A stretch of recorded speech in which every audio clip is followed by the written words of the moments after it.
Hello and welcome to my class. I am Neetu Karmakar और आज मैं आपको पढ़ाने वाली हूँ वायरस। इससे पहले मैं आपको पढ़ा चुकी हूँ किंगडम 5, जिसमें 2 क्लास किंगडम से लेकर 5 क्लास किंगडम तक हो चुका है। किंगडम के अलावा कुछ और पॉइंट्स बुक में दिए हुए हैं जिसमें हम लोग को पढ़ना है वायरस, वायरॉइड्स, लीचेस, इसके बारे में पढ़ना है। ये कुछ ऐसे ऑर्गेनिजम्स है जिसको किसी भी किंगडम में नहीं रखा गया। इसका मेन रीज़न एक ये था कि जिस टाइम R.H. व्हिटेकर के दिए हुए 5 क्लास किंगडम, अगर आपको 5 क्लास किंगडम के बारे में नहीं पता तो पहले उस वीडियो को देखें, फिर इसमें आए तो ज़्यादा अच्छा होगा कि आपको समझ में आएगा कि क्यों इसको नहीं रखा गया। तो R.H. व्हिटेकर के द्वारा जो दिया गया ये था 5 क्लास किंगडम, उसमें वायरस को क्यों नहीं रखा गया। उसका एक रीज़न ये हो सकता है कि जिस टाइम R.H. व्हिटेकर जो थे वो 5 क्लास किंगडम दे रहे थे, उस टाइम हो सकता है ये ऑर्गेनिजम्स इतने इम्पोर्टेंट या इतने डेवलप्ड नहीं थे कि इसके बारे में वो ज़्यादा रिसर्च किए। हो सकता है कि वो रिसर्च ना किए हों इसके बारे में, या अगर एक रीज़न ये भी हो सकता है कि अगर अब तक वायरस को किसी किंगडम में नहीं रखा गया है, मतलब R.H. व्हिटेकर ही एक साइंटिस्ट थे, उसके बाद कोई साइंटिस्ट दुनिया में आए ही नहीं, ऐसा तो हो नहीं सकता है। बहुत सारे साइंटिस्ट हैं, अभी भी एक्सपेरिमेंट करते हैं, अभी भी बड़े बड़े ये मेडिसिन बनते हैं, बड़े बड़े खोज होते हैं। तो वायरस को किसी किंगडम में नहीं डालने का एक रीज़न ये ज़रूर हो सकता है कि ये हो सकता है किसी किंगडम में फिट ही नहीं बैठ रहे हैं। आपको समझ में आएगा जब वायरस आप पढ़ेंगे क्यों ये किसी किंगडम में फिट नहीं हो रहा है, कि इसको एक्स्ट्रा से पढ़ा जा रहा है। हायर क्लास में आप 6 क्लास किंगडम के भी पढ़ेंगे बारे में, तब आप इसको एज ए 6 क्लास किंगडम भी पढ़ेंगे। लेकिन इस बुक में जैसा दिया हुआ है क्लास 11th के सिलेबस के अनुसार, तो वायरस, वायरॉइड्स एंड लीचेस को हम एक्स्ट्रा पॉइंट के थ्रू पढ़ लेंगे। कुछ ऐसे ऑर्गेनिज्म जिसको 5 किंगडम में नहीं रखा गया। पढ़ते हैं उसके पहले पॉइंट को, वायरस। वायरस क्या है? वायरस के बारे में आप अभी फिलहाल तो अभी के डेट में वायरस के बारे में आप जानते ही होंगे कि इम्यून सिस्टम क्या होता है, वायरस क्या होता है, उसके बाद काढ़ा पीने से क्या होता है, इम्यूनिटी कैसे बढ़ाया जाए, वायरस कैसे कैसे इम्पैक्ट करता है, क्वारंटाइन क्या होता है, वायरस से कैसे दूर रह सकते हैं, छोटे मोटे चीज़ जैसे हैंड वॉश करके, सैनिटाइज करके, मास्क लगा के वायरस से कैसे बच सकते हैं, कोरोना वायरस, बहुत कुछ बेसिक नॉलेज साइंस के बारे में अब तो दे ही चुका है। तो वायरस के बारे में ज़्यादा अगर हम एक लाइन में बोलेंगे क्या है वायरस? वायरस एक एसेलुलर ऑर्गेनिज्म है, मीन्स कि इसमें सेलुलर स्ट्रक्चर नहीं है। इसीलिए मेन तो यही बात है कि वायरस को किसी भी किंगडम में कैसे रखा जाएगा। बाकी सारा किंगडम क्या करता है? सेल थ्योरी को लेकर चलता है, सेल थ्योरी वो सबके लिए सही है, लेकिन वायरस सेल थ्योरी को फ्लॉप कर रहा है। सेल थ्योरी अगर आपको नहीं पता है तो एक बार, उतना डीप तो नहीं फिर भी बता देते हैं कि सेल थ्योरी क्या होता है।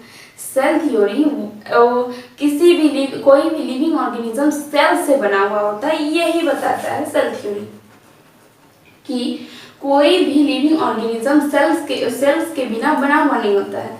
उसमें एक और पॉइंट ये है कि एक सेल से ही, मतलब जो अभी का डेवलप सेल है वो किसी प्री से बना होगा। जैसे हम आए उससे पहले भी तो कोई इंसान से ही हम आए, पेरेंट्स में भी इंसान ही है, वैसे कोई सेल उसके पहले वाले सेल से आए, ये सेल थ्योरी बताता है। उसमें से आपके लिए जो इम्पोर्टेंट पॉइंट है वो ये है कि सेल जो है उसी से लिविंग ऑर्गेनिज्म बनता है, कोई भी ऑर्गेनिज्म सेल से बना होता है। लेकिन ये वायरस क्या करता है, और 5 क्लास किंगडम में पांचों में जितने भी ऑर्गेनिज्म है वो सेल थ्योरी, मतलब वो सारे सेल थ्योरी का जो है कि ये वाले कि सेल से ही ऑर्गेनिज्म बनते, वो सारे सेल के बने हुए थे, वो सेल थ्योरी को क्या कर रहे हैं? एक्सेप्ट कर रहे हैं। और ये क्या है? एक्सेप्शन है, ये रिजेक्ट कर रहा है सेल थ्योरी को। ये क्या कर रहा है? रिजेक्ट कर रहा है सेल थ्योरी को, क्या कर रहा है? रिजेक्ट कर रहा है। ये पहला पॉइंट तो ये हो गया। और सबसे पहले क्या, ये क्या है? पहला नहीं, ये दूसरा पॉइंट। पहला पॉइंट क्या होता? ए सेलुलर स्ट्रक्चर। ए सेलुलर है ये। ए सेलुलर मतलब कैसा होता है? अगर आप ए सेलुलर को नहीं समझ रहे हैं तो समझिए कि सेल नहीं है ये प्रॉपर, आप इसको सेल नहीं बोल सकते हैं। कि सेल का स्ट्रक्चर कैसे होता है? ये हुआ कवर, इसके अंदर साइटोप्लाज्म, उतना सेल का स्ट्रक्चर सेल बायोलॉजी में पढ़ेंगे। अभी सेल का जनरल स्ट्रक्चर क्या होगा कि ये सेल वॉल है, साइटोप्लाज्म होगा, उसके अंदर न्यूक्लियस होगा, न्यूक्लियस के अंदर जेनेटिक मटेरियल होगा। यही हो सकता है। या फिर सेल का अगर जैसे कि बैक्टीरिया में आप बोले अगर सेल थ्योरी को मोनेरा एक्सेप्ट कर रहा है तो उसमें तो न्यूक्लियस नहीं है, फिर हम वो कैसे बोल सकते हैं कि मोनेरा जो है वो सेल थ्योरी को रिजेक्ट नहीं कर रहा है। वो ऐसे कि सेलुलर स्ट्रक्चर जो है उसके अंदर जेनेटिक मटेरियल्स ऐसे भरे हुए हैं। ये मोनेरा का है, ये मोनेरा का है, जेनेटिक मटेरियल्स है, यहाँ साइटोप्लाज्म है और भी ऑर्गेनिजम्स है। ये बैक्टीरिया के लाइक है। लेकिन और ये क्या है जनरल सेल का स्ट्रक्चर कि डेवलप्ड सेल का स्ट्रक्चर जिसमें न्यूक्लियस है, उसके अंदर जेनेटिक डीएनए आरएनए जीन जो भी बोले जेनेटिक मटेरियल है, इधर ये ऑर्गेनिजम्स है मान लीजिए ये है। लेकिन वायरस के साथ एक प्रॉब्लम है कि ये सेल है ही नहीं, ये सेल नहीं है फिर भी ये लिविंग है, तो ये सेल थ्योरी को रिजेक्ट कर रहा है ना। अगर ये लिविंग है, सेल थ्योरी ये बताता है कि कोई भी लिविंग ऑर्गेनिज्म एक सेल से बना हुआ होता है, लेकिन ये क्या कर रहा है, ये सेल भी नहीं है और फिर लिविंग ऑर्गेनिज्म भी है, आपको इन्फेक्ट तो कर रहा है, आपको पूरी दुनिया पे तबाही मचा के रखा, तो ये तो है ही लिविंग ऑर्गेनिज्म। लेकिन ये क्या बता रहा है एसेलुलर है, तो ये क्या कर रहा है सेल थ्योरी को जो है रिजेक्ट कर रहा है। किस लिए रिजेक्ट कर रहा है इतना तो समझ गए। फिर इसका स्ट्रक्चर कैसे होता है, अगर ये सेल के जैसा स्ट्रक्चर नहीं होता है तो फिर इसका स्ट्रक्चर कैसे होता है। थर्ड पॉइंट में आएगा क्या स्ट्रक्चर। स्ट्रक्चर कैसे होगा, इसका स्ट्रक्चर बस ऐसा होगा। कोरोना वायरस का तो देखे ही होगा बहुत बार सर्च, अभी के ज़माने में सबसे ज़्यादा गूगल में सर्च शायद कोरोना वायरस के बारे में हो रहा होगा। तो सेल का स्ट्रक्चर ऐसे होता है कि इसके ऊपर एक कोटिंग होता है और जेनेटिक मटेरियल इसके अंदर भरा हुआ रहता है, बस हो गया इसका वायरस का जो है स्ट्रक्चर हो गया। ये हो गया एसेलुलर स्ट्रक्चर, बस इसमें जेनेटिक मटेरियल में एक कवरिंग होता है। जेनेटिक मटेरियल में आप डीएनए आरएनए जो बोल रहे वो रहता है एंड उसके ऊपर एक कवरिंग हो गया, उसका स्ट्रक्चर कंप्लीट। हो सकता है किसी में ऐसे स्ट्रक्चर हो, लेकिन वो क्या है जस्ट उसके कवरिंग का ही एक पार्ट है, हम उसको सेल तो बोल नहीं सकते हैं। तो ऐसा स्ट्रक्चर होता है वायरस का जिसको एसेलुलर स्ट्रक्चर बोला जाता है। ये क्या है एसेलुलर स्ट्रक्चर। अब हम देखते हैं क्या नेक्स्ट पॉइंट में देखेंगे। अच्छा नेक्स्ट पॉइंट में जाने से पहले अगर एक बात बोले कि वैक्सीन क्या करता है। वैक्सीन एक्चुअली क्या कर रहा है, हम लोग जो वैक्सीन ले रहे हैं तो ऐसा क्यों बोला जाता है वैक्सीन, कोरोना वायरस का वैक्सीन लेने के बाद भी सैनिटाइज करते रहे, मास्क लगाते रहे, ये करे वो करे। जब वैक्सीन लग चुका है तो फिर हम ये क्यों करें। वायरस का एक खास नेचर होता है जिसके वजह से ये वायरस को हल्के में नहीं लिया जा सकता है, और कोरोना वायरस तो हाई लेवल का है, वो तो पूरा एक्टिव होके आ रहा है। वायरस क्या है, वायरस एक ऐसा ऑर्गेनिज्म है जो क्या करेगा वैक्सीन लेने के बाद भी आपको बचने नहीं देगा। क्यों, क्योंकि ये लिविंग एंड नॉन लिविंग दोनों के फॉर्म में रह सकता है, मतलब रहता ही है। वायरस का यही नेचर है कि ये लिविंग एंड नॉन लिविंग के बीच का कनेक्टिंग लिंक है। ये क्या है लिविंग एंड नॉन लिविंग दोनों है, लिविंग प्लस नॉन लिविंग क्या है दोनों है। कैसे है, कोई ऑर्गेनिज्म नॉन लिविंग कैसे हो सकता है, लेकिन वायरस ऐसा ही है, इसीलिए तो इसको किसी किंगडम में नहीं रखा गया है।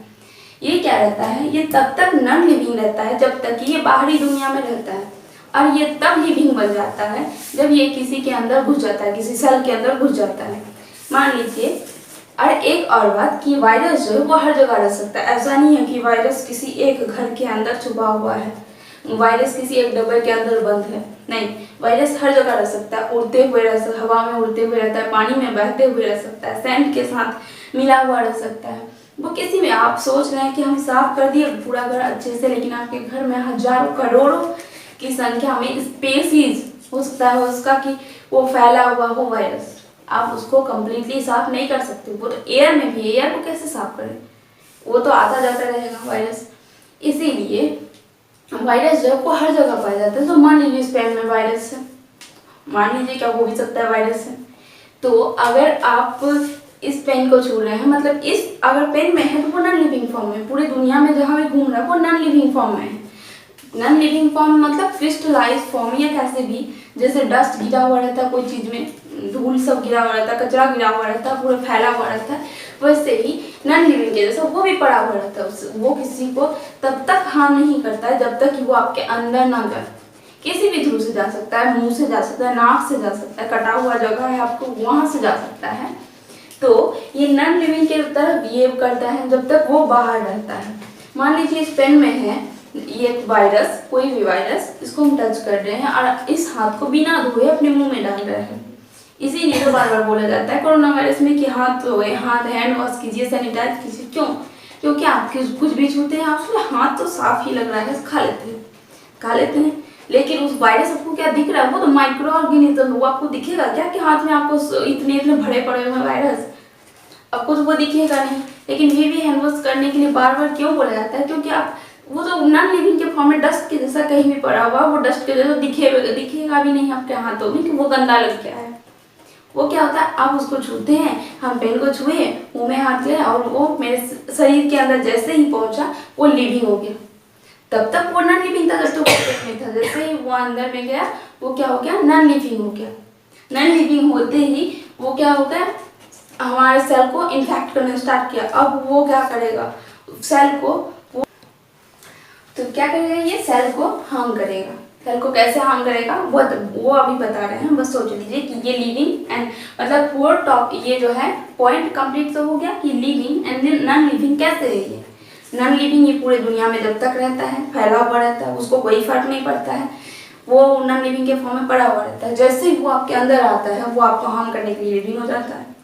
ऐसा नहीं कि वो हार्म करने के लिए आता, वो उसका लाइफ साइकिल है, वो ऐसा ही है, उसको नेचर ने वैसे ही बनाया है कि जब वो किसी सेल के अंदर जाएगा वो एक्टिव होगा, वो लिविंग बन जाएगा और वो इम्पैक्ट करेगा। उसका लाइफ साइकिल उसको नेचर ने वैसे बनाया है, लेकिन वो आपके लिए खतरनाक है, वो आपको डिजीज देगा। और वो भी ऐसा वैसा नहीं, खतरनाक डिजीज देगा। देख रहे कोरोना वायरस में कहाँ मिल रहा है, वैक्सीन के बाद भी क्यों इलाज किया, बोला जा रहा है कि हैंड वॉश करते रहिए, क्योंकि वैक्सीन क्या करेगा? आपके अंदर इम्यूनिटी प्रोवाइड कर सकता है। लेकिन जो बच्चे हैं उसको जिसको वैक्सीन नहीं लगा, मान लीजिए वो तो कोरोना वायरस क्या है, नॉन लिविंग के फॉर्म में पड़ा हुआ है, नॉन लिविंग के फॉर्म में वो पूरा पड़ा हुआ है। आप कहीं टच कर रहे हैं, ठीक है, आपके अंदर इम्यूनिटी है, आपके अंदर वो गया तो आपको प्रोटेक्ट कर देगा। लेकिन जो आपके हाथ में लगा हुआ है, आप उससे किसी बच्चे को खिला रहे हैं जिसको वैक्सीन नहीं लगा, उसको तो होगा, इनफैक्ट उसको तो करेगा ही कोरोना वायरस इन्फेक्ट। इसीलिए ये हाथ धोना, सैनिटाइज करना आपके फैमिली के प्रोटेक्शन के लिए दिया जाता है, ताकि क्योंकि वैक्सीन क्या करेगा? आप पूरे दुनिया का कोरोना वायरस तो मिटा नहीं सकता, वायरस को खत्म नहीं कर सकता, आपके अंदर इम्यूनिटी ये दिया। लेकिन जो जिसको नहीं मिला है वैक्सीन, जो कि अभी उतना उसको प्रोटेक्ट करना है, अपने आप को प्रोटेक्ट करने के लिए इम्यूनिटी अभी नहीं कर सकता है, अंदर नहीं है उसके अंदर इम्यूनिटी, उसको तो वो आपके हाथ से जो गया, आप कहीं छुए, वहाँ था नॉन लिविंग के फॉर्म में, और आप किसी बच्चे को खिला रहे हैं, उसके अंदर तो जा रहा है वायरस, उसको तो इन्फेक्ट करेगा। इसीलिए बार बार बोला जाता है वैक्सीन के बाद। तो ज़्यादातर आदमी को क्या लगता है कि वैक्सीन के बाद भी अगर हाथ धोने के लिए बोला जा रहा है, अगर मास्क लगाने के लिए बोला जा रहा है, तो इसलिए बोला जा रहा है क्योंकि वो काम नहीं कर रहा है, वो बस ऐसे मन बहलाने के लिए वैक्सीन लगा रहा है। वायरस के बारे में पढ़ेंगे तो पता चलेगा आपको कि वो क्यों बोला जा रहा है।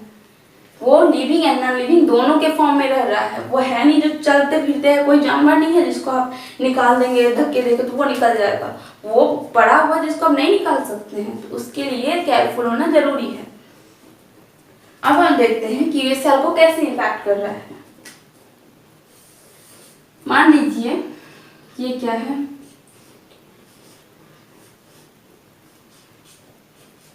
ऐसा है बैक्टीरियोफेजिस, वायरस है, इसके अंदर जेनेटिक मटेरियल है। चलिए इसे समझ में आएगा। ये क्या है? इसके अंदर ये जेनेटिक मटेरियल, मान लीजिए डीएनए आरएनए कुछ भी है, ब्लैक कलर का जो है, इसके अंदर एक ट्यूब लाइक स्ट्रक्चर बना होता है, ये बना ट्यूब बना, ये गया, ये हम लोग के बॉडी का सेल है, मेरे बॉडी के अंदर घुसा, ऐसा घुसा नहीं है पर मेरे बॉडी के अंदर घुसा ये, मान लीजिए, और ये क्या है? सेल है, सेल के अंदर ये वायरस गया इन्फेक्ट किया उसको। सबसे पहले जाते ही अगर हम किसी के घर में घुसना चाहते हैं, जाते ही डायरेक्ट घुस तो नहीं जाएंगे, पहले गेट के पास जाना होगा, बजाना होगा, नहीं खोलेगा तोड़ के घुसेंगे अगर घुसना ही है तो। ये क्या तोड़ने वाला है, नहीं खोलेगा फिर तोड़ के घुसेगा ये। तो क्या ये कैसे कर रहा है, सबसे पहले तो सरफेस पे ही बैठेगा, डायरेक्ट तो घुस नहीं जाएगा। सेल भी तो उतना है नहीं कि आओ सब आ जाओ मेरे अंदर आ जाओ, इससे स्ट्रक्चर तो सेल का बना हुआ नहीं है। तो ये क्या कर रहा है, सेल इसका जेनेटिक में सेल के सरफेस पर बैठ के, इसके मेम्ब्रेन पर बैठ के क्या कर रहा है, ये जेनेटिक मटेरियल ट्रांसफर कर रहा है। ये है हम लोग का न्यूक्लियस, ये है न्यूक्लियस, सेल ऑर्गेनेल है कुछ भी। ये जेनेटिक मटेरियल जो अंदर घुसा, ये हम लोग के जेनेटिक मटेरियल से मिलेगा और डेवलप करेगा बहुत सारे वायरसेस, बहुत सारे डेवलप करते रहेगा, डिवीजन होगा, बहुत सारे बने, मान लीजिए ऐसे डिवाइड करें। और जब बलून में एक ये होता है हद तक उसका सहने का, उसमें आप गैस भरते जाइए, एक हद तक ही वो सह सकता है, फूल सकता है, उसके बाद तो फटेगा ही फटेगा वो। तो क्या है सेल, ये भी, इसका भी तो ये मेम्ब्रेन ही है, ये भी तो प्रोटीन लेयर का ही है उसका, ये जो मेम्ब्रेन का बना हुआ है। तो इसका भी तो एक लिमिट होगा। ये जैसे ये ग्रोथ करते गए, एक टाइम ऐसा आया जब अब सेल मेम्ब्रेन को सहने की क्षमता नहीं है, तब ये फट जाते हैं, फटे बाहर आए। सेल तो है नहीं कि सेल लटक रहा है बॉडी में, है ना, बॉडी के अंदर है, वो क्या करेगा, बाकी सेल को इफेक्ट करेगा, क्योंकि सेल से मिलकर टिश्यू, टिश्यू से मिलकर ऑर्गन, ऑर्गन से मिलकर क्या, ऑर्गन सिस्टम। तो सोचिए एक सेल को इफेक्ट किया ये वायरस, एक के फॉर्म, एक वायरस तो आपके अंदर जाएगा नहीं, फिर भी अगर एक, मान लीजिए एक बॉडी के अंदर गया एक ही वायरस, एक सेल को इन्फेक्ट किया, कितने सारे निकले वायरस और बाकी सेल को क्या किए, इन्फेक्ट किए, आस पड़ोसी में घुस गए। पहले तो आपके घर में घुसे, फिर क्या पड़ोसी के घर में घुसे, पड़ोसी के घर में सब लूटने के बाद फिर उसके पड़ोस में गए, और इस तरह से पूरे बॉडी में ये इफेक्ट कर गए। और आपको उसके बाद क्या होता है, इन्फेक्शन। फिर हम बच कैसे जाते हैं, कुछ वायरस, कोरोना वायरस जैसे सारे खतरनाक वायरस तो नहीं होते, कुछ ऐसे वायरस भी होते हैं जो कि सर्दी, खांसी, जुकाम ये सब नॉर्मल वाले होते हैं, और ये सब से हम कैसे बच जाते हैं। ऐसा नहीं कि वो इन्फेक्ट नहीं करते, वो इन्फेक्ट करते हैं, लेकिन हम लोग के बॉडी का इम्यून सिस्टम इतना स्ट्रॉन्ग अब बन चुका है कि अब हम लोग के बॉडी का इम्यून सिस्टम वैसे वायरस को क्या कर, इनएक्टिव करने के लिए एबल है। वो क्या करता है, सर्दी जुकाम जैसे ये जो है वायरसेस को भगा सकता है, मार सकता है, लेकिन फिर भी सर्दी आपका तुरंत क्यों नहीं छूटता है, क्योंकि इम्यून सिस्टम जो है उसको एक्टिव होने में, उसके खिलाफ वायरस इतना खतरनाक है कि हर बार अगर आपको हर महीने भी जुकाम हो रहा है तो बाकी के ये कंडीशन में क्या होता है, डिजीज में हम लोग का इम्यूनिटी क्या करता है, जो एक बार बीमारी हो जाता है दोबारा होने पर वो बहुत जल्दी उसको खत्म कर देता है, क्योंकि एंटीबॉडी तैयार रहता है, मेमोरी सेल क्या रहता है बॉडी में तैयार रहता है कि अच्छा ये पहले आया था, चलो इसको मार के भगाओ, मेरे पास उसके पास इसके पहले हम कैसे मारे थे वो याद है, वो होता है मेमोरी सेल। मेमोरी सेल बना हुआ रहता है।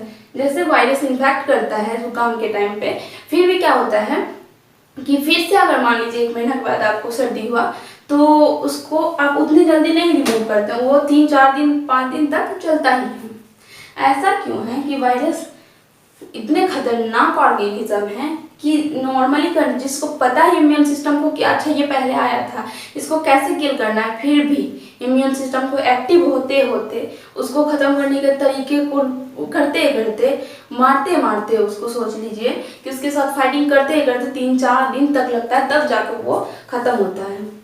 तो इस तरह से वायरस क्या है, बहुत ही डिजीज़ का, बहुत खतरनाक डिजीज़ काज करने वाले ऑर्गेनिजम्स होते हैं वायरस।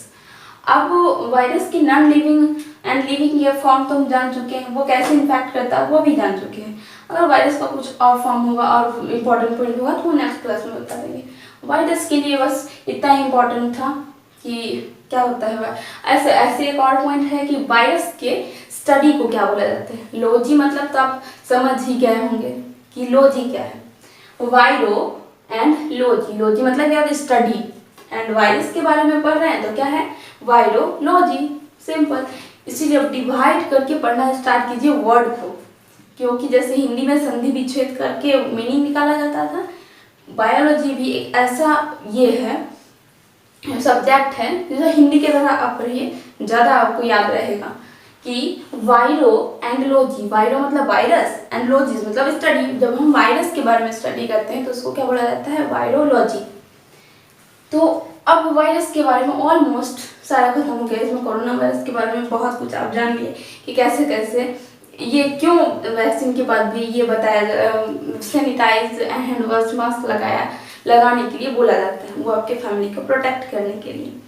तो वायरस के बारे में पढ़े तो सेफ रहिए और ये जानते रहिए कि आपका वैक्सीन जो है वो आपके प्रोटेक्शन के लिए नहीं है, वो आपके फैमिली के प्रोटेक्शन के लिए है। तो वायरस के में बस इतना ही। अगर कुछ पॉइंट खास बच गया होगा जो इम्पोर्टेंट होगा वो नेक्स्ट क्लास में हम बता देंगे। अब इसके बाद होगा वायरस लीचेस। आज के लिए बस इतना ही। Thank you so much. तो लाइक कीजिए, शेयर कीजिए, सब्सक्राइब कीजिए।